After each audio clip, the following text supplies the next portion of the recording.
Assalamualaikum warahmatullahi wabarakatuh. Perkenalkan, nama saya Muhammad Ikhwan Halid, selaku ketua kelompok dari kelompok F.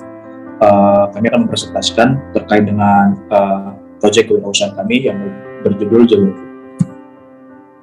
Adapun anggota kelompok dari kelompok F adalah saya sendiri, Muhammad Ikhwan Halid Nasution sebagai ketua kelompok, kemudian ada Halisa Sasikirana Ataya, Naufal Handi Pramudia, Rahmat Hidayat Firmanillah, Nikola Akmal Afrinaldi, Degit Revniawan, Rizkia Afifah, Andi Zagita Amalia. Nah, kita mulai dari apa itu Jagung. Jadi simpelnya Jagung adalah sebuah aplikasi yang bisa mendeteksi penyakit pada tanaman jagung. Nah, adapun aplikasi ini berbasis kecerdasan buatan, di mana aplikasi ini juga berbasis mobile, jadi memudahkan para petani untuk mendeteksi penyakit pada tanaman jagung mereka. Dilanjut oleh Andi. Baik, masuk di struktur organisasi. Yang pertama ada CEO, yaitu Muhammad Ikhwan Halid N. Lanjutnya ada Operation Nikola Akmal dan Rizkia Afifah. Lalu Finance ada Halisa Sasikirana dan Andi Zagita. Lalu ada Digital Marketing Naufal Handi dan Degit Revniawan. Dan yang terakhir ada IT atau Engineering Development ada Rahmat Hidayat. Selanjutnya akan dilanjutkan oleh Degit. Oke, selanjutnya ada aspek pasar, di mana pasar kami terfokus dengan kesehatan pertumbuhan padi yang sesuai dengan keinginan konsumen.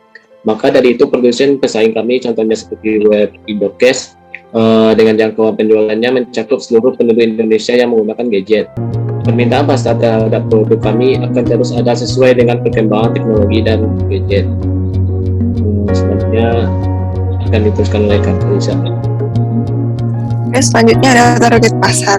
Target pasar kami yaitu para petani jagung, dinas pertanian, dan pemilik lahan jagung. Selanjutnya bisa dipresentasikan oleh Noval. Selanjutnya ada perilaku konsumen. Konsumen produk kami akan membeli produk didasarkan pada mahalnya. Identifikasi penyakit pada tanaman padi mengakibatkan para petani tidak menggunakan metode yang objektif dalam pencegahan penyakit pada tanaman mereka.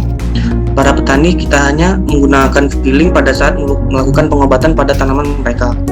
Hal ini bisa berdampak pada menurunnya kualitas pangan di Indonesia, mengingat banyak daerah di Indonesia yang menjadikan jagung sebagai makanan pokok mereka.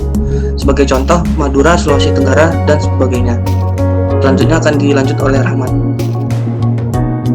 Ya, baik, selanjutnya ada market environment. Nah, lingkungan pemasaran produk yaitu para petani jagung yang mengerti akan kesehatan terhadap pengolahan jagung terkini dan berpikir kreatif karena produk kita custom sesuai dengan keinginan konsumen. Oke, selanjutnya Nikola. Berikutnya di sini ada segmenting, targeting, dan positioning. Yang pertama, segmenting ini adalah di bagian segmenting kita diambil di kelompok masyarakat yang memiliki kebutuhan yang berkaitan dengan jagung.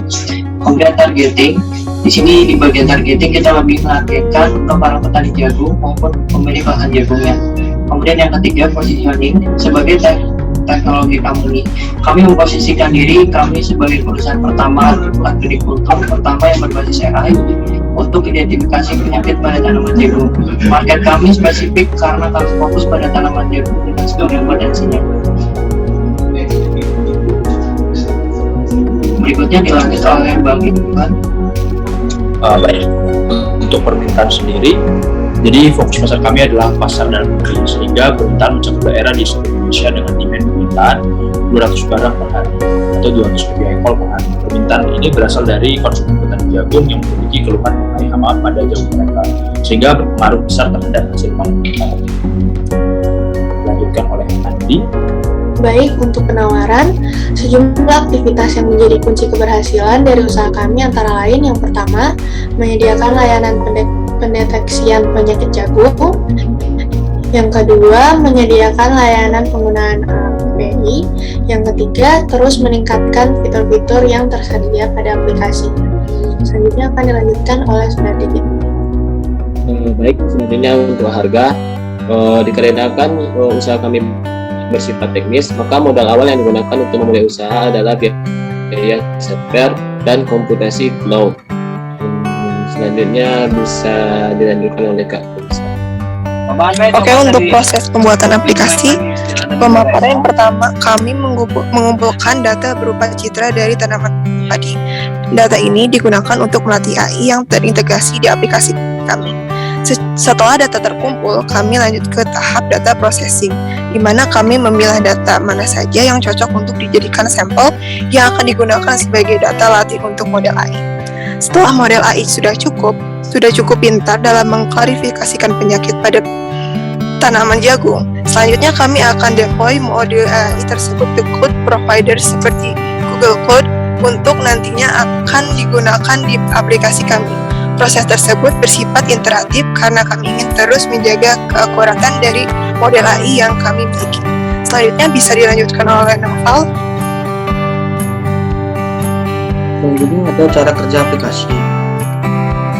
Misalnya kita masukin dulu fotonya, kemudian kita predik ada penyakit atau tidak. Kalau misalkan ada nanti diberitahu, kalau misalkan tidak ada nanti tidak ada.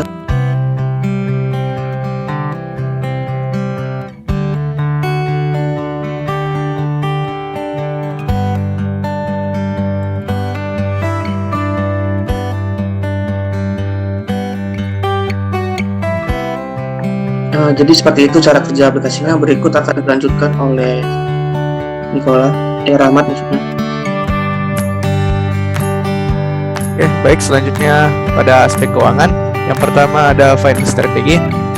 Rencana keuangan yang kami lakukan adalah membuat pembukuan terhadap aliran dana, baik yang masuk ataupun yang keluar.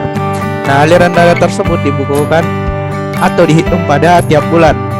Nah, selain itu, kami juga melakukan analisa terhadap aliran dana tersebut, sehingga bila terdapat pemborosan atau kesalahan, segera mungkin dapat dilakukan perbaikan. Tawaran yang kami berikan kepada investor berupa penjelasan produk aplikasi secara mendalam, meliputi keunggulan, kelemahan, serta peluang yang bisa ditingkatkan. Karena produk kami yang kami buat berupa aplikasi berbasis AI, maka produk ini memiliki ketahanan dan kekuatan di era kemajuan teknologi saat ini. Keuntungan dan kerugian dilakukan di pembicaraan terlebih dahulu antara kami dengan investor. Kami memberikan opsi antara lain menetapkan porsi saham, menetapkan nilai keuntungan dan kerugian, atau menetapkan persentase keuntungan dan kerugian berdasarkan pendapatan. Selanjutnya ada cash flow, yaitu dapat kita lihat di layar di mana ada pengeluaran, cuti, biaya, dan dikali total 12 bulan. Yang pertama ada gaji CEO dengan biayanya 18 juta, lalu dikali 12 bulan menjadi 216 juta, dan gaji IT atau engineering dengan 2 cuti dengan biayanya adalah 10 juta, maka dikali 12 bulan adalah 240 juta, dan gaji marketingnya ada 2 dengan biaya 8 juta, dikali 12 bulan 192 juta. Nah, dapat kita lihat di layar lalu digunakan, hasilnya menjadi 1M 81 juta 200.